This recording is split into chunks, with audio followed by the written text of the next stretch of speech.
ಆರಂಭ ಮಾಡೋಣ. ದಾವೀದನ ಕುಮಾರನಿಗೆ ಜಯ, ಕರ್ತನ ಹೆಸರಿನಲ್ಲಿ ಬರುವವನಿಗೆ ಆಶೀರ್ವಾದ, ಮೇಲಣ ಲೋಕಗಳಲ್ಲಿ ಜಯ. ನಮ್ಮ ಆರಂಭವು ತಂದೆ ಮಗ ಪರಿಶುದ್ಧಾತ್ಮನಾಗಿರುವ ತ್ರಯೇಕ ದೇವರ ನಾಮದಲ್ಲಿ ಉಂಟಾಗಲಿ, ಆಮೇಲೆ.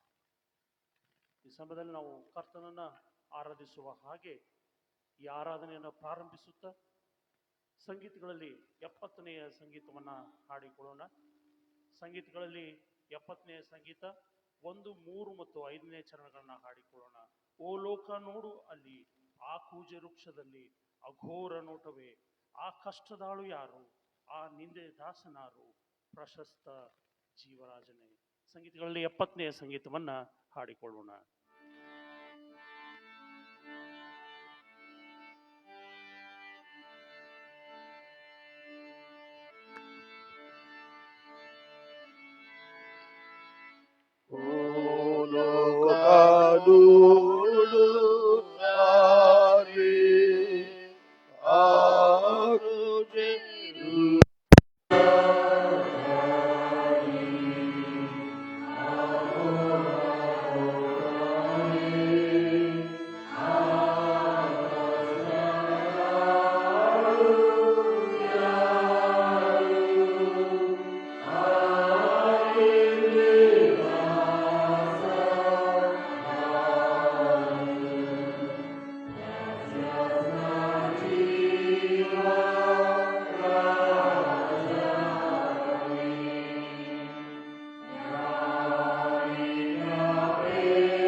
ಯಾರಿಂದ ಪೆಟ್ಟು ತಿಂದೆ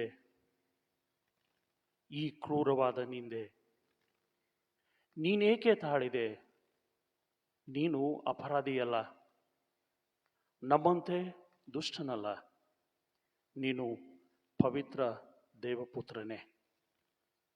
ನಮ್ಮ ಪಾಪರಿಗೋಸ್ಕರವಾಗಿ ಶಿಲುಬೆ ಮೇಲೆ ನೀನು ಸತ್ತಿ ಸ್ವಾಮಿ.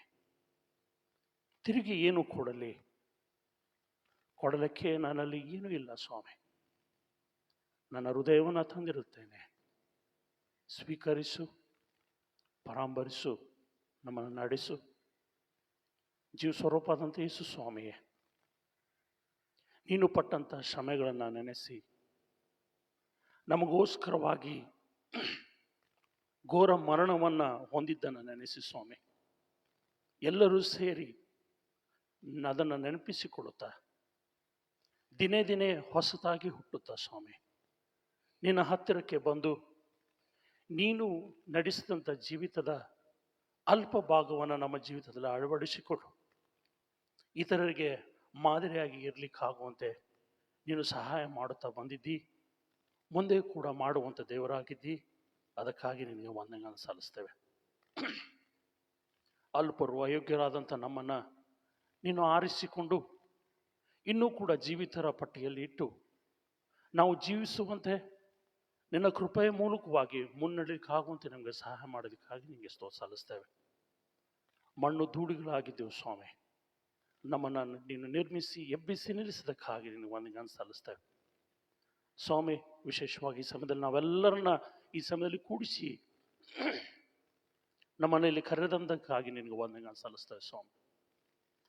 ವಿಶೇಷವಾಗಿ ನಿನ್ನ ವಾಕ್ಯಗಳನ್ನು ಧ್ಯಾನ ಮಾಡುತ್ತಾ ದಿನೇ ದಿನೇ ಸ್ವಾಮಿ ನಿನ್ನ ವಾಕ್ಯಗಳನ್ನು ನಮ್ಮ ಜೀವಿತದಲ್ಲಿ ಅಳವಡಿಸಿಕೊಳ್ಳುತ್ತಾ ಇತರರಿಗೆ ಮಾದರಿಯಾಗಿ ಇರಲಿಕ್ಕಾಗುವಂತೆ ನೀನು ಸಹಾಯ ಮಾಡೋದಕ್ಕಾಗಿ ನಿಮಗೆ ಸ್ತೋತ್ರ ಸಲ್ಲಿಸ್ತೇವೆ. ನಮ್ಮ ಸಭೆಗಳಲ್ಲಿ ಅನೇಕ ಅದ್ಭುತ ಕಾರ್ಯಗಳನ್ನು ನೀನು ಮಾಡ್ತಾ ಇದ್ದೀವಿ ಸ್ವಾಮಿ, ಅದಕ್ಕಾಗಿ ನಿಮ್ಗೆ ವಂದನೆ ಸಲ್ಲಿಸ್ತೇವೆ. ಕಟ್ಟಡಗಳನ್ನು ಕಟ್ಟುವಂಥದ್ರಲ್ಲಿಯೂ ಕೂಡ ಸ್ವಾಮಿ ಯೌವನಸ್ಥರನ್ನ ಅನೇಕ ರೀತಿಯಾಗಿ ನಿನ್ನಡೆಗೆ ವಾಕ್ಯದ ಮೂಲಕವಾಗಿ ಸೆಳೆದುಕೊಳ್ಳುವುದರಲ್ಲೂ ಕೂಡ ಅನೇಕ ಸ್ವಾಮಿ ಅದ್ಭುತಗಳು ನೀನು ಮಾಡ್ತಾ ಇದ್ದೆ, ಅದಕ್ಕಾಗಿ ನೀವು ಸ್ತೋತ್ರ ಸಲ್ಲಿಸ್ತೇವೆ. ನಮ್ಮ ಸಭೆಯನ್ನ ಯೌವನಸ್ಥ ಮಕ್ಕಳನ್ನ ವೃದ್ಧರನ್ನ ಸ್ವಾಮಿ ಪ್ರತಿಯೊಬ್ಬರನ್ನ ನೀನು ಕಪ್ಪಿಸ್ಕೊಡ್ತೇವೆ. ವಿಶೇಷವಾಗಿ ಅನೇಕ ಯೌವನಸ್ಥರು ಆ ಪರೀಕ್ಷೆಗಳನ್ನು ಬರೆದು ಸ್ವಾಮಿ ಅವರು ಫಲಿತಾಂಶಗಳನ್ನು ಹೊಂದಿರುತ್ತಾರೆ. ಮುಂದೆ ಯಾವ ರೀತಿಯಾಗಿ ಏನನ್ನು ಮಾಡಬೇಕೆಂಬುದಾಗಿ ಅವ್ರಿಗೆ ತಿಳಿಸ್ಕೊಡ್ಬೇಕೆಂಬುದಾಗಿ ಕೇಳ್ಕೊತೇವೆ ಸ್ವಾಮಿ. ನಮ್ಮ ಆಸ್ಪತ್ರೆಗಳನ್ನು ಸ್ವಾಮಿ ಎಲ್ಲ ವಿದ್ಯಾಸಂಸ್ಥೆಗಳನ್ನು ಸ್ವಾಮಿ ನೀನು ಕಪ್ಪಿಸ್ಕೊಡ್ತೇವೆ. ಪ್ರತಿಯೊಂದು ನೀನು ಆಶೀರ್ವದಿಸಿ ನಡೆಸು. ವಿಶೇಷವಾಗಿ ಈ ಸಮಯದಲ್ಲಿ ನಮ್ಮ ಹೃದಯಗಳನ್ನು ನಾವು ತಡಿತೇವೆ ಸ್ವಾಮಿ, ನೀನು ನಮ್ಮೊಟ್ಟಿಗೆ ಮಾತನಾಡು. ಬೆಳಗಿನ ಜಾವದಲ್ಲಿ ನಮ್ಮ ಕೆಲಸ ಕಾರ್ಯಗಳಲ್ಲಿ ನಮ್ಮ ಜಂಜಾಟಗಳಲ್ಲಿ ಹೋಗಿದ್ದ ಮುಂಚಿತವಾಗಿ ನಿನ್ನ ಪಾಸನಿಗೆ ಬಂದಿದ್ದೇವೆ. ನಿನ್ನ ವಾಕ್ಯಗಳ ಮೂಲಕವಾಗಿ ನಮ್ಮನ್ನು ನಡೆಸು. ಹೃದಯಗಳನ್ನ ತೆರಿತೇವೆ ಸ್ವಾಮಿ, ನಿನ್ನ ವಾಕ್ಯಗಳ ಮೂಲಕವಾಗಿ ನಿನ್ನ ಸೇವಕನ ಮೂಲಕವಾಗಿ ನಮ್ಮೊಟ್ಟಿಗೆ ಮಾತನಾಡು. ಈ ಆರಾಧನೆಯಲ್ಲಿ ಸ್ವಾಮಿ ನೀನಿರು, ಪರಿಶುದ್ಧಾತ್ಮನೆಯಲ್ಲಿ ಕಳಿಸೋದಕ್ಕಾಗಿ ಸ್ತೋತ್ರ. ನಮ್ಮೊಟ್ಟಿಗೆ ನೀನು ಮಾತನಾಡಲಿಕ್ಕಿದ್ದೆ, ಅದಕ್ಕಾಗಿ ನೀನು ವಂದನೆ ಸಲ್ಲಿಸುತ್ತಾ ಈ ಚಿಕ್ಕ ಪ್ರಾರ್ಥನೆಯನ್ನು ನಜರೇತಿನ ಯೇಸು ಕ್ರಿಸ್ತನ ಹೆಸರಿನಲ್ಲಿ ಬೇಡಿ ಹೊಂದಿದ್ದೇವೆ ನಮ್ಮ ತಂದೆಯೇ, ಆಮೆನ್. ಈ ಆರಾಧನೆಯನ್ನು ಮುಂದುವರಿಸುವ ಹಾಗೆ ಕರ್ತನನ್ನು ಆರಾಧಿಸುವುದಕ್ಕಾಗಿ ನಾವು ಪರದೆ ಮೇಲೆ ಮೂಡಿ ಬಂದಿರುವಂಥ ಪರಾತ್ಪರನ ಮೊರೆ ಹೊಕ್ಕವನು ಶಕ್ತನಾಶ್ರಯದೋಳು ಸುರಕ್ಷಿತನು ಎಂಬ ಈ ಒಂದು ಸಂಗೀತವನ್ನು ಹಾಡಿಕೊಳ್ಳೋಣ.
ಪರಲೋಕದ ಅರಸನೇ, ನಿನ್ನ ಕೃಪೆಯಿಂದ ಸ್ವಾಮಿ ಮತ್ತೊಂದು ಆವರ್ತಿ ಈ ನೂತನ ದಿನದಲ್ಲಿ ನಿನ್ನ ಸಮ್ಮುಖದಲ್ಲಿ ನಾವು ಬಂದಿದ್ದೇವೆ. ಜೀವ ಸೇರ್ಪನಾದ ಪರಲೋಕ ತಂದೆ ದೇವರೇ, ನಿನ್ನ ಸತ್ಯ ವಾಕ್ಯಗಳಿಂದ ಸ್ವಾಮಿ ನಮ್ಮ ಸಂಗಡ ಈ ದಿನವೂ ಸಹ ಮಾತನಾಡು. ಈ ದಿನದಲ್ಲಿ ಸ್ವಾಮಿ ಬೇರಣ ಲೋಕಗಳಲ್ಲಿ ಜಯ ಹೌದು ಸ್ವಾಮಿ ನಿನ್ನಿಂದ ಉಂಟಾಗಿದೆ. ತಂದೆ ದೇವರೇ, ನಾವು ಇದರಲ್ಲಿ ಸ್ವಾಮಿ ನಾವು ಉಲ್ಲಾಸ ಪಡುವಂತೆ ಸ್ವಾಮಿ ನಮ್ಮನ್ನು ಕೈ ಹಿಡಿದು ನಡೆಸು. ನಿನ್ನ ಆತ್ಮನ ನಡೆಸುವಿಕೆ ನಸ್ತ ಸ್ವಾಮಿ ನಮ್ಮ ಸಂಗಡ ಯೇಸು ಕ್ರಿಸ್ತನ ನಾಮದ ತಂದೆಯೇ, ಆಮೇಲೆ. ಕರ್ತನ ಕೊಟ್ಟಂತ ಈ ಸಮಯಕ್ಕಾಗಿ ಮತ್ತೊಂದು ಆವರ್ತಿ ನನ್ನ ತಂದೆ ದೇವರಿಗೆ ಸ್ತೋತ್ರ ಸಲ್ಲಿಸ್ತೇನೆ. ಜೀವ ಸ್ವರೂಪನ ಅಂತ ದೇವಾದಿ ದೇವನು ಮತ್ತೊಂದು ಆವರ್ತಿ ನಮ್ಮೆಲ್ಲರ ಬದುಕಲ್ಲಿ ನೂತನ ದಿನ ಕಾಣ ಮಾಡಿ ಆತನ ಸಮ್ಮುಖದಲ್ಲಿ ನಾವು ನಿರಂತರವಾಗಿ ಬಂದು ಈ ದಿನಮಾನಗಳಲ್ಲಿ ದೇವರ ವಾಕ್ಯ ಸಂದೇಶಗಳನ್ನು ನಾವು ಆಲಿಸುವಂತೆ ಕೃಪೆಯನ್ನು ಕೊಟ್ಟಿದ್ದಾನೆ. ಅದಕ್ಕಾಗಿ ಸ್ತೋತ್ರ ಸಲ್ಲಿಸ್ತೇನೆ. ಪ್ರಿಯರೇ, ಈ ದಿವಸ ನಾವು ದೇವರ ವಾಕ್ಯಕ್ಕಾಗಿ ಆದುಕೊಂಡಂಥ ವೇದ ವಾಕ್ಯವು ಮಾರ್ಕನ ಸುವಾರ್ತೆ 10ನೇ ಅಧ್ಯಾಯ 46 ವಚನದಿಂದ 52 ವಚನದ ತನಕ. ಮಾರ್ಕನು ಬರೆದ ಸುವಾರ್ತೆ 10ನೇ ಅಧ್ಯಾಯ 46ರಿಂದ 52 ವಚನಗಳು. ಆಮೇಲೆ ಅವರು ಯೆರಿಕೋವಿಗೆ ಬಂದರು. ಆತನು ಆತನ ಶಿಷ್ಯರು ಬಹುಜನರ ಗುಂಪು ಆ ಊರಿನಿಂದ ಹೊರಟು ಹೋಗುತ್ತಿರುವಾಗ ತಿಮ್ಮಾಯನ ಮಗನಾದ ಬಾರ್ತಿಮಾಯನು ದಾರಿಯ ಮಗ್ಗಲಲ್ಲಿ ಕೂತಿದ್ದನು. ಅವನು ಕುರುಡ ಭಿಕ್ಷುಗಾರನು. ಈ ಮಾರ್ಗವಾಗಿ ಹೋಗುವವನು ನಜರೇತಿನ ಯೇಸುವೆಂದು ಅವನು ಕೇಳಿ, ದಾವೀದ ಕುಮಾರನೇ ಯೇಸುವೇ, ನನ್ನನ್ನು ಕರುಣಿಸು ಎಂದು ಕೂಗಿಕೊಳ್ಳುವುದಕ್ಕೆ ಪ್ರಾರಂಭಿಸಿದನು. ಅನೇಕರು ಸುಮ್ಮನಿರು ಎಂದು ಅವನನ್ನು ಗದರಿಸಲು ಅವನು, ದಾವೀದನ ಕುಮಾರನೇ, ನನ್ನನ್ನು ಕರುಣಿಸು ಎಂದು ಮತ್ತಷ್ಟು ಕೂಗಿಕೊಂಡನು. ಆಗ ಯೇಸು ನಿಂತು ಅವನನ್ನು ಕರೆಯಿರಿ ಅನ್ನಲು ಅವರು ಆ ಕುರುಡನನ್ನು ಕರೆದು, ಧೈರ್ಯವಿರಲಿ, ಏಳು, ನಿನ್ನನ್ನು ಕರೆಯುತ್ತಾನೆ ಅಂದರು. ಅವನು ತನ್ನ ಹೊದಿಕೆಯನ್ನು ತೆಗೆದುಹಾಕಿ ತಟ್ಟನೆ ಎದ್ದು ಯೇಸುವಿನ ಬಳಿಗೆ ಬಂದನು. ಯೇಸು ಅವನನ್ನು, ನಾನು ನಿನಗೆ ಏನು ಮಾಡಬೇಕೆಂದು ಕೋರ್ತಿ ಎಂದು ಕೇಳಲು, ಆ ಕುರುಡನು, ನನಗೆ ಕಣ್ಣು ಬರುವಂತೆ ಮಾಡಬೇಕು ಗುರುವೇ ಅಂದನು. ಯೇಸು ಅವನಿಗೆ, ಹೋಗು, ನಿನ್ನ ನಂಬಿಕೆಯೇ ನಿನ್ನನ್ನು ಸ್ವಸ್ಥ ಮಾಡ್ಯದೆ ಎಂದು ಹೇಳಿದನು. ಕೂಡಲೇ ಅವನಿಗೆ ಕಣ್ಣು ಬಂದವು. ಅವನು ಆ ದಾರಿಯಲ್ಲಿ ಆತನ ಹಿಂದೆ ಹೋದನು. ಪ್ರಿಯರೇ, 52ನೇ ವಚನದಲ್ಲಿ ನೋಡುವಾಗ ಕೂಗಿಕೊಂಡಂಥ ಬಾರ್ತಿಮಾಯನಿಗೆ ಯೇಸು ದೃಷ್ಟಿ ಇಲ್ಲದ ಈ ಪ್ರಿಯನಿಗೆ ದೃಷ್ಟಿಯನ್ನು ಕೊಟ್ಟರು. ಅವನ ಕೂಗನ್ನು ಕೇಳಿ ಅವನಿಗೆ ರಕ್ಷಣೆ ಮಾಡಿದರು. ಅದಾದ ನಂತರ ಬಾರ್ತಿಮಾಯನು ಮಾಡಿದಂಥ ಕೆಲಸ ಯೇಸುವಿನ ಹಿಂದೆ ಹೋದದ್ದು. ಪ್ರಿಯರೇ, ದೇವರ ವಾಕ್ಯ ಭಾಗವನ್ನು ನಿರಂತರವಾಗಿ ಕೇಳುತ್ತಿರತಕ್ಕಂಥ ನಾವುಗಳು ಸಹ ದೇವರ ರಾಜ್ಯಕ್ಕಾಗಿ ನಾವು ಹೋಗುವಂಥದ್ದು ಭಾರಿ ಪ್ರಾಮುಖ್ಯತೆ. ಅದ್ಭುತ ಹೊಂದಿ ಅನೇಕರು ಪ್ರಿಯರೇ ದೇವರನ್ನು ಮರೆಯುವುದನ್ನು ನಾವು ಕಾಣ್ತೇವೆ. ನಮ್ಮ ಬಾಳಲ್ಲಿ ಸಹ ಕರ್ತನು ಅನೇಕ ಕಾರ್ಯಗಳನ್ನು ಮಾಡಿದ್ದನ್ನು ನಾವೆಷ್ಟು ಸಾರ್ತಿ ಅದನ್ನು ನಾವು ಮರೆತು ಹೋಗ್ತೇವೆ ಪ್ರಿಯರೇ. ಆದರೆ ಕರ್ತನ ಯಾವತ್ತೂ ಸಹ ಮರೆಯುವಂಥ ದೇವರಲ್ಲ. ಅವನಿಗೆ ಹೇಳಿದರು, ನೀನು ಹೋಗು, ನಿನ್ನ ನಂಬಿಕೆ ನಿನ್ನ ಸ್ವಸ್ಥ ಮಾಡಿ ಅದೇ ಒಂದು. ಆದರೆ ಆತನು ಸ್ವಸ್ಥತೆ ಹೊಂದಿದ ನಂತರ ಪುನಃ ಯೇಸುವಿನ ಹಿಂದೆ ಆತನು ಹೋದನು. ಪ್ರಿಯರೇ, ಈ ದಿವಸ ಇಡೀ ಮಾನವ ಜನಾಂಗಕ್ಕೆ ಒಂದು ಜಯದ ಒಂದು ದಿನವಾಗಿದೆ. ಕಾರಣ ಯೇಸು ಸ್ವಾಮಿ ದೇವರ ಚಿತ್ತವನ್ನು ನೆರವೇರಿಸಿದಂಥ ದಿನ. ಪ್ರಿಯರೇ, ಮನುಷ್ಯರ ಕೂಗಿಗೆ ಸ್ಪಂದಿಸುವ ಕರ್ತನು ಆತನಾಗಿದ್ದಾನೆ. ನಾವು ಯಾವ ವಿಧಗಳಲ್ಲಿ ಬಲಹೀನತೆ ಹೋರಾಟಗಳಲ್ಲಿ ನಾವು ಇದ್ದಾಗಿಯೂ ಸಹ ದಾವೀದ ಕುಮಾರನೇ, ನನ್ನನ್ನು ನೀನು ಕರುಣಿಸೆಂಬುದಾಗಿ ನಾವು ಕೂಗುವಾಗ ಪ್ರಿಯರೇ, ನಮ್ಮನ್ನು ನೋಡುವಂಥ ಕರ್ತನು, ಆಧರಿಸುವಂಥ ಕರ್ತನು, ನಮ್ಮನ್ನು ಬಲಪಡಿಸುವಂಥ ಕರ್ತನು ಆತನಾಗಿದ್ದಾನೆ. ನಮ್ಮನ್ನು ಒಂಟಿಯಾಗಿ ಯಾವತ್ತೂ ಸಹ ಆತನು ಬಿಡುವಂಥ ಕರ್ತನು ಆತನಲ್ಲ. ನಮಗೆ ಉಂಟಾಗುವಂಥ ಎಲ್ಲ ಸ್ಥಿತಿಯಲ್ಲಿ ಸಹ ಪ್ರಿಯರೇ ಆತನು ಸಹಾಯದ ಹಸ್ತವನ್ನು ಚಾಚುವಂಥ ಕರ್ತನು ಆತನಾಗಿದ್ದಾನೆ. ಇಬ್ರಿಯ 2ನೇ ಅಧ್ಯಾಯ 16ನೇ ವಚನದಲ್ಲಿ ನಾವು ನೋಡುವಾಗ, ಆತನು ದೇವದೂತರನ್ನ ಹಿಡಿದವನೆಂದು ಬರೆದಿಲ್ಲ, ಅಬ್ರಹಾಮನ ಸಂತತಿಯನ್ನ ಕೈ ಹಿಡಿದಿದ್ದನ ಅಷ್ಟೇ. ಯಾವಾಗ ಪ್ರಿಯರೇ ನಾವು ಕೂಗುತ್ತೇವೋ ಆಗ ಆತನು ಇಗೋ ಇದ್ದೇನೆ ಎಂಬುದಾಗಿ ನಮ್ಮ ಕೂಗಿಗೆ ಸ್ಪಂದಿಸುವಂಥ ಕರ್ತನು. ಯಾಕೆಂದರೆ ಆತನು ನೀತಿವಂತರನ್ನ ಕರಲಿಕ್ಕೋಸ್ಕರ ಈ ಲೋಕಕ್ಕೆ ಬರಲಿಲ್ಲ, ಬದಲಾಗಿ ಅನೀತಿಯಲ್ಲಿರುವಂಥ ಜನರನ್ನ, ದೇವರಿಂದ ದೂರವಾದಂಥ ಜನರನ್ನ, ದೇವರ ರಾಜ್ಯದ ಮಹಿಮೆಯನ್ನ ಕಾಣದೇ ಇದ್ದಂಥ ಜನರನ್ನ, ಕರ್ತನ ಸೃಷ್ಟಿಯನ್ನ ಯಾರು ಕಾಣಲಿಕ್ಕಾಗದೆ ತೊಳಲಾಡಿದರು ಪ್ರಿಯರೇ, ಅವರಿಗೆ ಪುನಃ ಅವರು ಕಳಕೊಂಡಂಥ ಸಂಗತಿಯನ್ನ ಪುನಶ್ಚೇತನಗೊಳಿಸಿ ಅವರಿಗೆ ದೇವರ ಮಹತ್ವ ಏನೆಂಬುದಾಗಿ ಪ್ರಕಟ ಮಾಡಿದಂಥ ಕರ್ತನು. ಇದನ್ನು ಹೊಂದಿದಂಥ ಮಾನವರ ಜೀವಿತದಲ್ಲಿ ಪ್ರಿಯರೇ ಅನೇಕರು ಉಪಕಾರವನ್ನು ಹೊಂದಿ ಕರ್ತನ ಹಿಂದೆ ಹೋದರು. ಪ್ರಿಯರೇ, ಹಾಗೆ ನಾವು ಸಹ ಸ್ಪಂದಿಸುವಂಥ ದೇವರು ನಮ್ಮ ಬದುಕಲ್ಲಿ ಅದ್ಭುತಗಳನ್ನು ಮಾಡಿದಾಗ ಕರ್ತನೊಡನೆ ನಡೆಯುವಂಥದ್ದು ತುಂಬ ಒಂದು ಭಾರಿ ಪ್ರಾಮುಖ್ಯತೆ. ಕ್ಷಣ ಮಾತ್ರ ನಾನು ನಿನ್ನನ್ನು ಬಿಟ್ಟಿದ್ದನು, ಮಹಾಕೃಪೆಯಿಂದ ಸೇರಿಸಿಕೊಳ್ಳುವೆನೆಂಬುದಾಗಿ ಯೆಶಾಯನ ಪ್ರವಾದನೆ ಗ್ರಂಥ 54ನೇ ಅಧ್ಯಾಯ 7ನೇ ವಚನದಲ್ಲಿ ಪ್ರಿಯರೇ ಕರ್ತನು ಈ ಮಾತನ್ನು ನುಡಿಯುತ್ತಾನೆ. ಕ್ಷಣ ಮಾತ್ರ ನಾನು ನಿನ್ನನ್ನು ಬಿಟ್ಟಿದ್ದೆನು, ನಿನ್ನನ್ನು ಮಹಾಕೃಪೆಯಿಂದ ಸೇರಿಸಿಕೊಳ್ಳುವೆನು. ಪ್ರಿಯರೇ, ದೇವರ ಕೃಪೆ ನಮ್ಮನ್ನು ಯಾವತ್ತೂ ಸಹ ಕೈಬಿಡದೇ ಇರುವಂಥ ಕೃಪೆ. ದೇವರ ಕೃಪೆ ನಮ್ಮನ್ನು ಎಲ್ಲ ಸ್ಥಿತಿಗತಿಗಳಲ್ಲಿ ಸಹ ಪ್ರಿಯರೇ ನಮ್ಮನ್ನು ಮೇಲೆತ್ತಿ ಕಳಕೊಂಡಂಥ ಮೌಲ್ಯಗಳನ್ನು ಪುನಃ ನಮಗೆ ದಯಪಾಲಿಸಿಕೊಳ್ಳುವಂಥ ಕೃಪೆ. ಆ ಕೃಪೆ ನಮಗಿದ್ದರೆ ಅದು ಮಾತ್ರ ಸಾಕು ಪ್ರಿಯರೇ. ಜಗತ್ತಿನಲ್ಲಿ ನಾವೇ ಜಯವೀರರಾಗಿ ನಮ್ಮ ಓಟವನ್ನು ಜಯದೊಡನೆ ಮುಗಿಸಲಿಕ್ಕೆ ಸಾಧ್ಯ ಆಗ್ತದೆ. ಅನೇಕ ವೇಳೆ ಕರ್ತನನ್ನು ಖಂಡಿತವಾಗಿ ನಮ್ಮನ್ನಂತ ಮರೆಯಲಿಕ್ಕೆ ಸಾಧ್ಯ ಇಲ್ಲ, ಆದರೆ ನಾವು ದೇವರಿಂದ ದೂರ ಆಗ್ತೇವೆ ಪ್ರಿಯರೇ. ಕಾರಣ ಯಾಕೆ? ನಮ್ಮ ಲೋಕದ ಇಚ್ಛೆಗಳು, ಆಶಾಪಾಶಗಳು ನಮ್ಮನ್ನು ದೇವರಿಂದ, ದೇವರ ಸಂಬಂಧಗಳಿಂದ ದೂರ ಮಾಡುವಂಥದ್ದಾಗಿದೆ. ಪ್ರಿಯರೇ, ನಮ್ಮಷ್ಟು ಧನ್ಯರು ಈ ಜಗತ್ತಿನಲ್ಲಿ ಯಾರೂ ಇಲ್ಲ. ಯಾಕೆಂದರೆ ಪಾಪದ ಮನುಷ್ಯನನ್ನು ಹುಡುಕಿ ಬಂದಂಥ ಒಬ್ಬನೇ ಒಬ್ಬ ದೇವರು, ಅದು ಯೇಸು ಕ್ರಿಸ್ತ.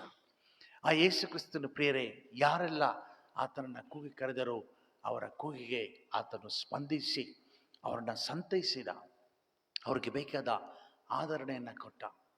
ಬರ್ತಿಮೆಯ ಒಂದು ವೇಳೆ ಎಷ್ಟು ವರ್ಷದಿಂದ ಪ್ರಿಯರೇ ಅವನ ಆ ಸ್ಥಳದಲ್ಲಿ ಭಿಕ್ಷೆ ಬೇಡ್ತಿದ್ದನೋ ನಮಗೆ ಗೊತ್ತಿಲ್ಲ. ಅವನಿಗಿದ್ದಂಥ ಸ್ಥಿತಿಗತಿಗಳಲ್ಲಿ ಕರ್ತನೆ ಜಗತ್ತನ್ನು ನೋಡಿದ ರೀತಿಯಲ್ಲಿ ನಾನು ಕುರುಡನಾಗಿ ನಾನು ತೊಳಲಾಡ್ತಿದ್ದೇನೆಂಬುದಾಗಿ ಅನೇಕ ವೇಳೆ ಅವನು ಕಣ್ಣೀರಿಟ್ಟಿರಬಹುದು. ಹೃದಯದಲ್ಲಿ ಆತನು ಕರಕರೆಗೊಂಡು ಆತನು ಹೋರಾಟದಲ್ಲಿ ಬಳಲುವಾಗಲೂ ಸಹ ದೇವರು ಅವನ ಬಳಲಿಕೆಯನ್ನು ನೋಡಿ ಆ ಸ್ಥಳದಲ್ಲಿ ಯಾವಾಗ ದಾವೀದ ಕುಮಾರನು ಹಾದು ಬರ್ತಿದ್ದಾನೋ ಅದನ್ನು ನೋಡಿ ಪ್ರಿಯರೇ ಆತನು ದಾವೀದ ಕುಮಾರನೆಂಬುದಾಗಿ ಆತನು ಕರೆದ. ಹೃದಯದ ಆಂತರ್ಯದಿಂದ ಪ್ರಿಯರೇ ನಾವು ಕರೆಯುವಾಗ ನಮ್ಮ ಜೀವಿತವನ್ನು ರೂಪಾಂತರ ಮಾಡುವಂಥ ಕರ್ತನು ಆತನಾಗಿದ್ದಾನೆ. ಬರೀ ಶಾರೀರಿಕವಂತ ಅದ್ಭುತವನ್ನು ಮಾತ್ರ ಮಾಡುವಂಥ ದೇವರಲ್ಲ ಪ್ರಿಯರೇ, ಆತ್ಮಿಕವಾಗಿಯೂ ಸಹ ನಮ್ಮ ಬದುಕಲ್ಲಿ ಆತನು ಅದ್ಭುತವನ್ನು ಮಾಡುವಂಥ ಕರ್ತನು ಆತನಾಗಿದ್ದಾನೆ. ಯಾಕೆ ಪ್ರಿಯರೇ ಈ ಬರ್ತಿಮಯನು ಯೇಸು ಸ್ವಾಮಿಯ ಹಿಂದೆ ಆತನು ಹೋದ? ಒಂದು ವೇಳೆ ನನಗೆ ಕಣ್ಣು ಬಂತು, ಈಗ ತಾನೇ ನಾನು ಪ್ರಪಂಚವನ್ನೆಲ್ಲ ನೋಡ್ತಿದ್ದೇನೆ, ಒಳ್ಳೆ ಚೆನ್ನಾಗಿ ಸೈಟ್ ಸೀಯಿಂಗ್ ಎಲ್ಲ ನೋಡ್ಕೊಂಡು ಬರೋಣ ಅಂತೇಳಿ ಅವನು ಹೋಗ್ಬೋದಿತ್ತು. ಬದಲಾಗಿ ಅವನು ಅದನ್ನು ಮಾಡಲಿಲ್ಲ. ಅವನ ಯೇಸು ಕ್ರಿಸ್ತನ ಹಿಂದೆ ಹೋಗುವುದನ್ನು ಇಲ್ಲಿ ಬರಹಗಾರನು ಬರೆದಿರುವುದನ್ನು ನಾವು ಕಾಣ್ತೇವೆ. ಯೋಹಾನ ಸುವಾರ್ತೆ 6ನೇ ಅಧ್ಯಾಯ 68ನೇ ವಚನದಲ್ಲಿ ಕ್ರಿಸ್ತನ ಉಪದೇಶಗಳನ್ನು ಕೇಳಿ ಅನೇಕರು ಪ್ರಿಯರೇ ಹಿಂಜರಿಯುವುದು ಹೋದರು. ಆ ಸಂದರ್ಭದಲ್ಲಿ ಯೇಸು ಸ್ವಾಮಿ ಒಂದು ಮಾತನ್ನು ತನ್ನ ಶಿಷ್ಯರಿಗೆ ಸಹ ಹೇಳುವಾಗ, ನೀವು ಸಹ ಎಲ್ಲರೂ ಸಹ ನನ್ನನ್ನು ಬಿಟ್ಟು ಹೋದರು, ನೀವು ಸಹ ನನ್ನನ್ನು ಬಿಟ್ಟು ಹೋಗ್ತೀರಾ ಎಂಬುದಾಗಿ ಕೇಳುವಾಗ ಪೇತ್ರನು ಆ ಕೂಡಲೇ ವೇಗವಾಗಿ ಉತ್ತರ ಕೊಡ್ತಾನೆ, ಸ್ವಾಮಿ ನಾವು ನಿನ್ನನ್ನು ಬಿಟ್ಟು ಇನ್ನಾರ ಬಳಿಗೆ ಹೋಗೋಣ? ನಿನ್ನಲ್ಲಿ ನಿತ್ಯ ಜೀವವನ್ನು ಉಂಟು ಮಾಡುವ ವಾಕ್ಯಗಳು ಉಂಟು. ಕಾರಣ 63ನೇ ವಚನದಲ್ಲಿ ಯೇಸು ಸ್ವಾಮಿ ಹೇಳ್ತಾನೆ, ನಾನು ನಿಮಗೆ ಹೇಳಿದಂಥ ಮಾತುಗಳು ಆತ್ಮವಾಗಿ ಜೀವವಾಗಿಯೂ ಅದೇ ಎಂಬುದಾಗಿ. ಸತತವಾಗಿ ಪ್ರಿಯರೇ 40 ದಿನಗಳಿಂದ ದೇವರ ವಾಕ್ಯವನ್ನು ನಾವು ಧ್ಯಾನ ಮಾಡ್ತಾ ಬರ್ತಿದ್ದೇವೆ. ನಾನು ಬೆಳಗ್ಗೆ ಕುಳಿತುಕೊಂಡು ಆಲೋಚನೆ ಮಾಡ್ತಿದ್ದೆ, ಕರ್ತನೆ, ಇಷ್ಟು ದಿನ ನಾವು ಸತತವಾಗಿ ದೇವರ ವಾಕ್ಯ ಭಾಗಗಳನ್ನ ಧ್ಯಾನ ಮಾಡಿದೆವು. ಇನ್ನು ಮತ್ತೆ ಡಿಸೆಂಬರ್ ಟೈಮಲ್ಲೋ ಅಥವಾ ಮತ್ತೆ ಮುಂದಿನ ಸರ್ತಿ ಬರುವಂಥ ಈ ಶ್ರಮ ಮರಣಗಳಲ್ಲಿ ನಾವು ಧ್ಯಾನ ಮಾಡ್ತೇವೆ ಎಂಬುದಾಗಿ. ಆದರೆ ಪ್ರಿಯರೇ, ಅನುದಿನವೂ ಸಹ ದೇವರ ವಾಕ್ಯಗಳು ನಮಗೆ ಜೀವವನ್ನು ಕೊಡುವಂಥದ್ದಾಗಿದೆ. ಆ ಕರ್ತನ ವಾಕ್ಯದಲ್ಲಿ ಪ್ರಿಯರೇ ನಾವು ಆನಂದಿಸುವವರಾಗಿರೋಣ. ಆತನ್ನು ಬಿಟ್ಟು ನಾವೆಲ್ಲಿ ಸಹ ಹೋಗಲಿಕ್ಕೆ ಸಾಧ್ಯ ಇಲ್ಲ. ಚಂದವಾದಂಥ ಒಂದು ಹಾಡನ್ನು ನಾವು ಹೇಳಿದೆವು, ಇಂಥ ಒಳ್ಳೆಯ ಸಮಯದಲ್ಲಿ ಯೇಸುವೆ ನಿನ್ನ ಬಳಿ ನಾವು ಬಂದೆವು. ಆಲಯದಲ್ಲಿ ಇರುವಾಗ ಮಾತ್ರ ಅಲ್ಲ ಪ್ರಿಯರೇ, ದೇವರು ನಮಗೆ ಉಸಿರನ್ನು ಕೊಟ್ಟಿದ್ದಾನೆ. ನಮ್ಮ ಮೂಗಿನಲ್ಲಿ ಇನ್ನೂ ಸಹ ಜೀವಶ್ವಾಸವನ್ನು ಆತನಿಟ್ಟಿದ್ದಾನೆ. ಈ ಜೀವಶ್ವಾಸ ಇರುವ ತನಕ ಕಡೆಯ ಪರ್ಯಂತರ ಕ್ರಿಸ್ತನೊಡನೆ ನಾವು ನಡೆಯುವರಾಗಿರೋಣ ಮತ್ತು ಆತನ ಹಿಂದೆ ನಾವು ಹೋಗುವರಾಗಿರೋಣ. ಕೇಳಿದಂಥ ವಾಕ್ಯದ ಮೇರೆಗೆ ಪ್ರಿಯರೇ ನಮ್ಮ ಬದುಕನ್ನು ಕಟ್ಟಿಕೊಳ್ಳುವಂಥದ್ದು ತುಂಬ ಒಂದು ಪ್ರಾಮುಖ್ಯತೆ. ಪ್ರಿಯರೇ, ಮತ್ತೆ ಯಾಕೆ ನಾವು ಯೇಸುವಿನ ಹಿಂದೆ ಹೋಗಬೇಕೆಂಬುದಾಗಿ ಕೊನೆಯದಾಗಿ ನಾವು ನೋಡುವಾಗ ಪ್ರಿಯರೇ, ಮನುಷ್ಯನು ಯಾವಾಗಲೂ ಸಹ ಹಿಂಜಾರಿ ಹೋಗಬಾರದೆ ಎನ್ನುವುದೇ ದೇವರ ಉದ್ದೇಶ. ಕೆಲವರನ್ನ ಕರ್ತನು ನೋಡಿ ಆತನು ಹೇಳಿದ, ಹೋಗು, ನಾನು ನಿನಗೇನು ಮಾಡಿದ್ದೇನೆ, ನೀನು ಆಲೋಚನೆ ಮಾಡಿ ಎಂಬುದಾಗಿ ಹೇಳ್ದ. ಪ್ರಿಯರೇ, ದೇವರ ಉಪಕಾರಗಳು ಅದು ಉನ್ನತವಾದವು. ಯೋಹಾನ ಸುವಾರ್ತೆ ಕಡೆಯ ಅಧ್ಯಾಯದಲ್ಲಿ ನೋಡುವಾಗ ಅಲ್ಲಿ ನಮೂದಿಸಲ್ಪಟ್ಟಿದೆ, ಯೇಸು ಮಾಡಿದಂಥ ಅದ್ಭುತ ಕಾರ್ಯಗಳು ಇನ್ನೂ ಅನೇಕವು ಇದೆ. ಅದನ್ನು ಬರೀಲಿಕ್ಕೆ ಈ ಪುಸ್ತಕ ಸಾಲದಿಲ್ಲ. ಯಾಕೆ? ದೇವರು ಅನುದಿನವೂ ಸಹ ಆತನನ್ನು ಹುಡುಕಿ ಬರುವಂಥ ಜನರ ಬಾಳಲ್ಲಿ ಅದ್ಭುತಗಳನ್ನು ಮಾಡುವಂಥ ದೇವರ ಆತನಾಗಿದ್ದಾನೆ. ಪ್ರಿಯರೇ, ಆತನು ಬರೀ ಕ್ರೈಸ್ತರಿಗೆ ಮಾತ್ರ ದೇವರಲ್ಲ ಪ್ರಿಯರೇ, ಲೋಕದ ಎಲ್ಲ ಜನರಿಗೋಸ್ಕರ ತನ್ನ ಪ್ರಾಣವನ್ನು ಕೊಟ್ಟಿದ್ದಾನೆ. ಲೋಕದ ಎಲ್ಲ ಜನರಿಗೋಸ್ಕರ ದೇವರ ಪ್ರೀತಿಯನ್ನು ಆತನು ತಂದು ಧಾರೆ ಎರೆದು ಪ್ರಿಯರೇ ಕೊಟ್ಟಿದ್ದಾನೆ. ಎಲ್ಲಿ ಸಹ ಆತನು ಪಕ್ಷಪಾತ ಮಾಡಲಿಲ್ಲ, ತಾರತಮ್ಯವನ್ನು ಮಾಡಲಿಲ್ಲ. ತಾರತಮ್ಯವನ್ನು ಮಾಡದೇ ಇರುವಂಥ ದೇವರನ್ನು ನೀವು ನಾನು ಆರಾಧನೆ ಮಾಡ್ತಿದ್ದೇವೆ ಪ್ರಿಯರೇ. ಅದರ ನಿಮಿತ್ತವಾಗಿ, ಕ್ರಿಸ್ತನ ನಿಮಿತ್ತವಾಗಿ ನಾವು ಧನ್ಯರಾಗಿದ್ದೇವೆ. ಹಿಂಜಾರಿ ಹೋಗಬಾರದು ಅನ್ನುವಂಥದ್ದೇ ದೇವರ ಉದ್ದೇಶ. ಅದಕ್ಕಾಗಿ ನಾವು ದೇವರನ್ನು ಹಿಂಬಾಲಿಸುವಂಥದ್ದು ತುಂಬ ಮುಖ್ಯ. ಕೆಲವು ಸಮಯದಲ್ಲಿ ನಮಗಿರುವಂಥ ಶಾರೀರಿಕ ಇಚ್ಛೆಗಳನ್ನು ಈ ದಿನಮಾನಗಳಲ್ಲಿ ನಾವು ಅದನ್ನು ನಿಗ್ರಹಿಸ್ತೇವೆ. ಈ ದಿನ ಸೀಮಿತ ದಿನಗಳಿಗೆ ಮಾತ್ರ ನಾವು ಅದನ್ನು ಬಿಟ್ಟು ಅದಾದ ನಂತರ ಪ್ರಿಯರೇ ಅದನ್ನು ಬಿಡಲಿಕ್ಕೆ ನಮಗೆ ಕಷ್ಟ ಆಗ್ತದೆ.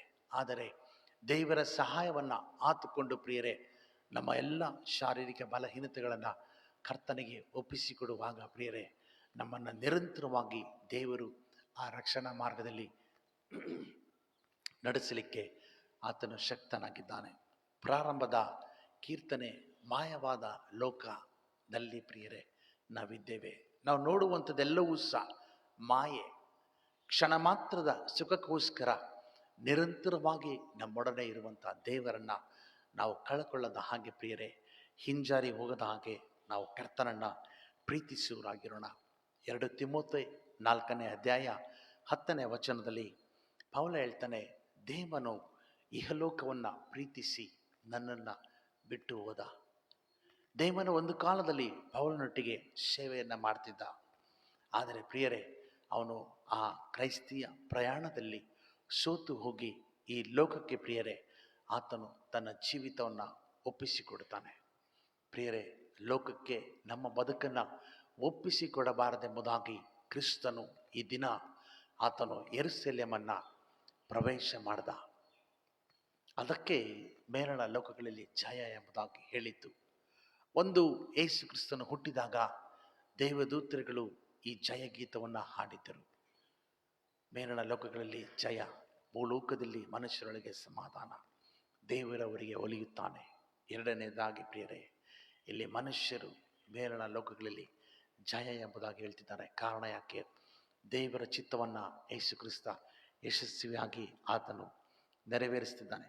ಕಾರಣ ಪ್ರಿಯರೇ, ಲೋಕವನ್ನು ಯಾರು ಪ್ರೀತಿ ಮಾಡ್ತಾರೋ ಅವರಿಗೆ ದೇವರ ಮೇಲೆ ಪ್ರೀತಿ ಇಲ್ಲ ಎಂಬುದಾಗಿ ನಾವು 1 ಯೋಹನ 2ನೇ ಅಧ್ಯಾಯ 15ನೇ ವಚನದಲ್ಲಿ ನಾವು ನೋಡ್ತೇವೆ. ಯಾವನಾದರೂ ಲೋಕವನ್ನು ಪ್ರೀತಿಸಿದರೆ ತಂದೆಯ ಮೇಲಣ ಪ್ರೀತಿಯು ಅವನಲ್ಲಿ ಇಲ್ಲ ಎಂಬುದಾಗಿ. ಮತ್ತೆ ಯಾಕೋಬ 4:4 ಸಹ ನೋಡ್ತೇವೆ, ಈ ಹಲೋಕ ಸ್ನೇಹವು ದೈವ ವೈರವೆಂದು ನಿಮಗೆ ತಿಳಿಯದು. ಪ್ರಿಯರೇ, ಲೋಕದನ್ನ ಯಾರು ಸ್ನೇಹಿತರಾಗಿ ಮಾಡ್ಕೊಳ್ತಾರೋ ಅವರು ದೇವರಿಗೆ ವಿರೋಧಿಯಾಗಿ ಮಾಡ್ಕೊಳ್ತಾರೆ. ಪ್ರಿಯರೇ, ಬರ್ತಿಮೇಯನು ದೃಷ್ಟಿಯನ್ನು ಹೊಂದಿದ, ಮತ್ತೆ ಆತನು ಯೇಸುವನ್ನು ಹಿಂಬಾಲಿಸಿದ. ಸತತವಾಗಿ ದೇವರ ವಾಕ್ಯ ಭಾಗಗಳ ಬೋಧನೆಗಳನ್ನು, ಉಪದೇಶಗಳನ್ನು ಕೇಳಿದಂಥ ನಾವು ಆತ್ಮಿಕ ದೃಷ್ಟಿಯುಳ್ಳವರಾಗಿ ಪ್ರಿಯರೇ ಯೇಸುವನ್ನು ಹಿಂಬಾಲಿಸೋಣ. ಯೇಸುವನ್ನು ಹಿಂಬಾಲಿಸಿದಂಥ ಶರಣರುಗಳು ಅವರ ಹೋರಾಟದ ಜೀವಿತದಲ್ಲಿ ಅವರು ಹಾದು ಬಂದರು. ಆದರೂ ಸಹ ಕ್ರಿಸ್ತನ ಮೇಲಿಟ್ಟಂಥ ಪ್ರೀತಿಯನ್ನು ಪ್ರಿಯರೇ ಅವರು ಕಳಕೊಳ್ಳಿಲ್ಲ. ಈ ದಿನಮಾನಗಳು ಪ್ರಿಯರೇ ಕೆಟ್ಟ ದಿನಮಾನಗಳಲ್ಲಿ ನಾವಿದ್ದೇವೆ. ಕ್ರಿಸ್ತನ ಪ್ರೀತಿಯನ್ನು ನಾವು ಕಳ್ಕೊಳ್ಳದ ಹಾಗೆ ನಿರಂತರವಾಗಿ ಆ ಕರ್ತನನ್ನು ಪ್ರೀತಿ ಮಾಡೋಣ. ಕಾರಣ, ಯೂದನ ಗ್ರಂಥ 6ನೇ ವಚನದಲ್ಲಿ ಸುಂದರವಾದ ಒಂದು ಮಾತುಂಟು. ತಮ್ಮ ದೊರೆತನವನ್ನು ಕಾಪಾಡದೆ ತಮಗೆ ತಕ್ಕ ವಾಸಸ್ಥಾನವನ್ನು ಬಿಟ್ಟ ದೇವದೂತರಿಗೆ ದೇವರು ದಂಡನೆಯ ತೀರ್ಪನ್ನು ಕೊಟ್ಟ. ಪ್ರಿಯರೇ, ಈ ದಂಡನೆಯ ತೀರ್ಪು ನಮಗೆ ಆಗದ ರೀತಿಯಲ್ಲಿ ಪ್ರಿಯರೇ ನಮಗೆಂಬುದಾಗಿ ದೇವರು ಸುಂದರವಾದ ಒಂದು ದೊರೆತನವನ್ನು ನಮಗೆ ಅನುಗ್ರಹ ಮಾಡಿಕೊಟ್ಟಿದ್ದಾನೆ. ಆ ದೊರೆತನದಲ್ಲಿ ನಿರಂತರವಾಗಿ ನಾನು ನೀವು ವಾಸಿಸುವವರಾಗಿರೋಣ. 2 ಪೇತ್ರ 2:10 ಕಡೆಯ ವಚನ ಈ ರೀತಿ ಹೇಳ್ತದೆ. 2 ಪೇತ್ರ 2:10 ಬಂಡುತನವನ್ನು ಆಶಿಸಿ ಶರೀರ ಭಾವಾನುಸಾರ ನಡೆದು ಪ್ರಭುತ್ವ ತಿರಸ್ಕಾರ ಮಾಡೋರನ್ನು ಹೀಗೆ ಶಿಕ್ಷಿಸುವನು. ಪ್ರಿಯರೇ, lordship is very very important. ನಮ್ಮ ಜೀವಿತವನ್ನು ಕರ್ತನ ಪ್ರಭುತ್ವಕ್ಕೆ ಒಪ್ಪಿಸಿಕೊಡುವಾಗ ಪ್ರಿಯರೇ ಎಲ್ಲ ಕಾರ್ಯಗಳನ್ನು ದೇವರು ಹಿತಕರವಾಗಿ ಆತನು ನೆರವೇರಿಸುವಂಥ ಕರ್ತನ ಆತನಾಗಿದ್ದಾನೆ. ಹೇಗೆ ಬರ್ತಿಮಾಯನು ಯೇಸುವಿನ ಹಿಂದೆ ಹೋದ ಪ್ರಿಯರೇ, ಅದೇ ರೀತಿಯಾಗಿ ನಮಗೋಸ್ಕರ ತನ್ನನ್ನೇ ಜೀವ ಬಲಿಯಾಗಿ ಒಪ್ಪಿಸಿಕೊಟ್ಟಂಥ ಯೇಸು ಕ್ರಿಸ್ತನಿಗೆ ನಮ್ಮ ಜೀವಿತವನ್ನು ಒಪ್ಪಿಸಿಕೊಟ್ಟವರಾಗಿ ಆತನ ಪ್ರಭುತ್ವದಲ್ಲಿ ಪ್ರಿಯರೇ ನಾನು ನೀನು ಇರುವವರಾಗಿರೋಣ. ದೇವರಾತ್ಮನ ವಶಕ್ಕೆ ಒಪ್ಪಿಸಲ್ಪಟ್ಟವರಾಗಿ ಈ ಲೋಕದಲ್ಲಿ ಸಮಾಧಾನ, ಸಂತೋಷ, ಶಾಂತಿ, ಪ್ರೀತಿ, ಅನ್ಯೋನ್ಯತೆ, ಐಕ್ಯತೆ, ಸಹೋದರ ಭಾವದಲ್ಲಿ ಬೆಳೆಯುತ್ತಾ ಕರ್ತನಿಗೋಸ್ಕರ ಸಾಕ್ಷಿಯಾಗಿ ಜೀವಿಸುವವರಾಗಿರೋಣ. ತಲೆಗಳನ್ನು ಬಾಗಿಸಿ ಕರ್ತನಿಗೆ ನಮ್ಮನ್ನು ಒಪ್ಪಿಸಿಕೊರೋಣ. ಪ್ರಿಯರೇ, ಯೇಸು ಸ್ವಾಮಿ ಹೇಳ್ದ, ಯಾವನಿಗಾದರೂ ನನ್ನ ಹಿಂದೆ ಬರಲಿಕ್ಕೆ ಮನಸ್ಸಿದ್ದರೆ ಅವನು ತನ್ನನ್ನು ನಿರಾಕರಿಸಿ ದಿನಾಲೂ ನನ್ನ ಹಿಂದೆ ಬರಲಿ. ಪ್ರತಿದಿನ ಸಹ ಕರ್ತನ ಹಿಂದೆ ನಾವು ಹೋಗುವವರಾಗಿರೋಣ. ಯಾಕೆ? ನಮಗೊಂದು ಗುರಿ ಕರ್ತನಿಟ್ಟಿದ್ದಾನೆ. ಆ ಗುರಿಯನ್ನು ತಲುಪುವವರಾಗಿರೋಣ. ಹಿಂಸೆ ಸಂಕಟ ಬಂದಾಗ್ಯೂ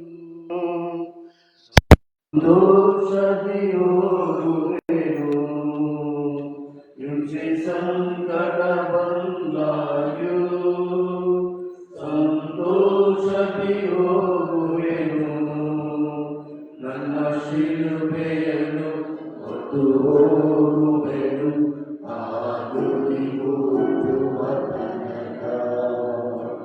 ನನ್ನ ಶಿಲುಬೆಯನ್ನು ಹೊತ್ತು ಹೋಗುವೆನು. ಆದುರಿ ಮುಟ್ಟುವ ತನಕ ಹೋಗುವೆನು. ನನ್ನ ಯೇಸುವೆ ನೋಡಿದೆ. ನೋಡದೆ ಹೋಗುವೆನು. ಆದುರಿ ಮುಟ್ಟುವ ತನಕ ನೋಡದೆ ಹೋಗುವೆನು. ಆದುರಿ ಮುಟ್ಟುವ ತನಕ. ದೇವರೇ, ನಾವು ನನ್ನ ಹಿಂದೆ ನಿರಂತರವಾಗಿ ತಲುಪಲಿಕ್ಕೆ ದೇವರೇ ನಮಗೆ ಸಹಾಯ ಮಾಡು ಸ್ವಾಮಿ.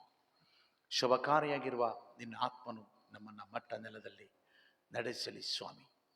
ಅದ್ಭುತಗಳನ್ನು ಹೊಂದಿಕೊಂಡಂಥ ನಾವು ನಮ್ಮನ್ನು ಕತ್ತಲೆಯೊಳಗಿಂದ ಕರೆದು ನಿನ್ನ ಆಶ್ಚರ್ಯಕರವಾದಂಥ ಬೆಳಕಿನಲ್ಲಿ ಸೇರಿಸಿದಾತನ ನಿನ್ನ ಗುಣಾತಿಶಯಗಳನ್ನು ಸ್ವಾಮಿ ಪ್ರಚುರ ಮಾಡುವವರಾಗುವಂತೆ ಸ್ವಾಮಿ ನಮಗೆ ಸಹಾಯ ಮಾಡು. ಸರ್ವಶಕ್ತನ ದೇವರೇ ಸ್ವಾಮಿ, ಲೋಕವನ್ನು ಪ್ರೀತಿಸಿದ ಹಾಗೆ ನಮ್ಮನ್ನು ಕರೆದಂಥ ದೇವರು ನಿನ್ನನ್ನು ಮಾತ್ರ ನಾವು ಪ್ರೀತಿಸುವಂತೆ ಸ್ವಾಮಿ ನಮ್ಮ ತನು ಮನ ಧನಗಳನ್ನು ನಿನಗೆ ಸಮರ್ಪಣೆ ಮಾಡಿ ಕರ್ತನೆ, ನಮ್ಮನ್ನೇ ನಾವು ನಿನಗೆ ಮೀಸಲಾಗಿಯೂ ಸಜೀವ ಯಜ್ಞವಾಗಿಯೂ ಇರುವ ಹಾಗೆ ನಮ್ಮ ದೇಹಾತ್ಮಗಳನ್ನು ನಿನಗೆ ಸಮರ್ಪಣೆ ಮಾಡಿ ಬದುಕುವಂತೆ ಸ್ವಾಮಿ ನಮ್ಮೆಲ್ಲರನ್ನ ಸಹ ನಿನ್ನ ಆಶೀರ್ವದಿಸಿ ಕೈ ಹಿಡಿದು ನಡೆಸು, ಬಲಪಡಿಸು. ನಿರಂತರವಾಗಿ ಸಬ್ಬತ್ ದಿನಕ್ಕೆ ಒಡೆಯನಾದಂಥ ಪರಲೋಕ ತಂದೆಯೇ, ಈ ದಿನದ ಆರಾಧನೆಗಳನ್ನು ಸ್ವಾಮಿ ನೀನು ನೆರವೇರಿಸಿಕೊಡು ಸ್ವಾಮಿ. ನಿನ್ನ ಭಕ್ತ ಸಮೂಹದೊಡನೆ ಕೂಡಿ ಸ್ವಾಮಿ ನಾವು ಸಹ ಗರಿಯನ್ನು ಕೈಗಳನ್ನು ತೆಗೆದುಕೊಂಡು ಸ್ವಾಮಿ ನಿನ್ನನ್ನು ಕೊಂಡಾಡುವಂತೆ ಸ್ವಾಮಿ, ನಿನ್ನನ್ನು ಘನಪಡಿಸುವಂತೆ ತನ್ನ ಬದುಕಿನಲ್ಲಿ ಸ್ವಾಮಿ ನೀನು ಮಾಡಿದಂಥ ಎಲ್ಲ ಉಪಕಾರಗಳನ್ನು ಸ್ಮರಿಸುತ್ತಾ ಸ್ವಾಮಿ ನೀನು ಯೆರೂಸಲೇಮನ್ನು ಪ್ರವೇಶಿಸಿ ಜಯದೊಡನೆ ಸ್ವಾಮಿ ಹೇಗೆ ಕಾರ್ಯಗಳನ್ನು ನೆರವೇರಿಸಿದೆಯೋ ಸ್ವಾಮಿ, ಅದೇ ರೀತಿಯಲ್ಲಿ ನಮ್ಮೆಲ್ಲರ ಬದುಕಿನಲ್ಲಿ ಸ್ವಾಮಿ ನೀನಿಟ್ಟಂಥ ಸಂಗತಿಯನ್ನು ಸ್ವಾಮಿ ನಾವು ಮಾಡಲಿಕ್ಕಾಗುವಂತೆ ನಮಗೆ ಸಹಾಯ ಮಾಡು, ಬಲಪಡಿಸು. ಆರಾಧನೆಗಳನ್ನು ನಿರಂತರವಾಗಿ ಆಶೀರ್ವದಿಸಿಕೊಟ್ಟು ಮುನ್ನಡೆಸೆಂಬುದಾಗಿ ಯೇಸು ಕ್ರಿಸ್ತನ ಘನವುಳ್ಳ ನಾಮದಲ್ಲಿ ಬೇಡಿದೆವು ತಂದೆಯೇ, ಆಮೆನ್.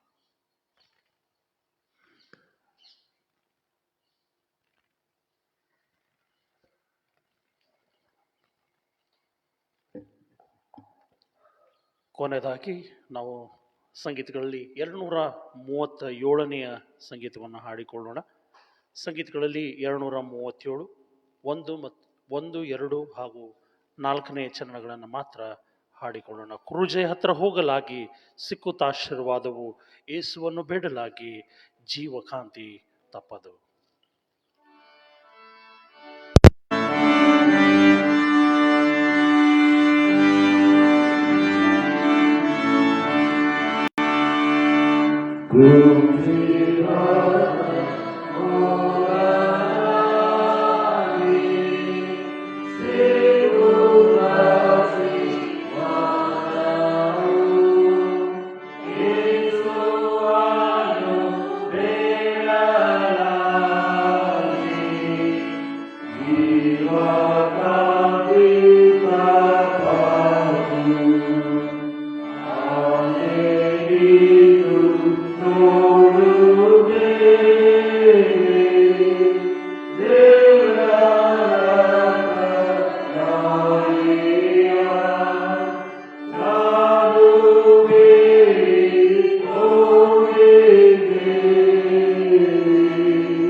ಈಗ ನಾವು ಪ್ರಭು ಕಲಿಸಿಕೊಟ್ಟ ಪ್ರಾರ್ಥನೆಯನ್ನು ಪದ್ಯ ರೂಪದಲ್ಲಿ ಹಾಡಿಕೊಳ್ಳೋಣ.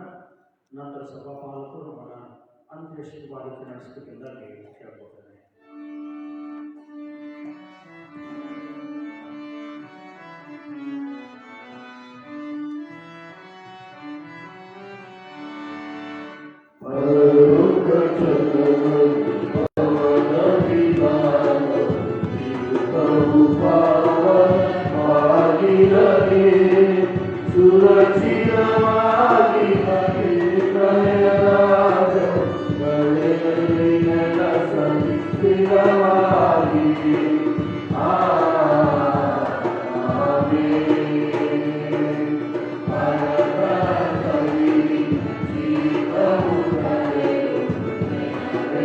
Amen.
ಮಾಡಿಕೊಂಡು ಪರಿಶುದ್ಧರಾಗಿ ಬಾಳುವಂತೆ ಕರ್ತನು ತಾನೇ ನಿಮ್ಮನ್ನು ಆಶೀರ್ವದಿಸಲಿ. ಸಮಾಧಾನದಲ್ಲೂ ಶಾಂತಿಯಿಂದಲೂ ಲೋಕದೊಳಗೆ ಹೋಗಿ ತಂದೆ ಕುಮಾರ ಪರಿಶುದ್ಧಾತ್ಮ ದೇವರಿಗೆ ಸಾಕ್ಷಿಯಾಗಿರುವಂತೆ ಕರ್ತನು ತಾನೇ ನಿಮ್ಮನ್ನು ಬಲಪಡಿಸಿ ನಿಮ್ಮನ್ನು ಪ್ರಸನ್ನ ಮುಖದಿಂದ ನೋಡಿ ನಿಮ್ಮನ್ನು ಆಶೀರ್ವಿಸಿ ನಿಮಗೆ ಬೇಕಾದ ಎಲ್ಲ ಒಂದು ಅಗತ್ಯತೆಯನ್ನು ಸಂಧಿಸಿಕೊಟ್ಟು ನಿಮ್ಮನ್ನು ಕಾದು ನಡೆಸಲಿ. ನಮ್ಮ ಕರ್ತನಾದ ಯೇಸು ಕ್ರಿಸ್ತನ ಕೃಪೆ, ತಂದೆ ದೇವರ ಪ್ರೀತಿ, ಪರಿಶುದ್ಧಾತ್ಮನಂತೆ ನಡೆಸುವಿಕೆ, ಶಾಂತಿ, ಸಮಾಧಾನ ನಿಮ್ಮೆಲ್ಲರ ಸಂಗಡ ನಮ್ಮ ಕುಟುಂಬದ ಎಲ್ಲ ಸದಸ್ಯರೊಡನೆ ನಿತ್ಯಕ್ಕೂ ನಿರಂತರವೂ ಸಹ ಯಾವಾಗಲೂ ನೆಲೆಯಾಗಿರಲಿ.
Namaste.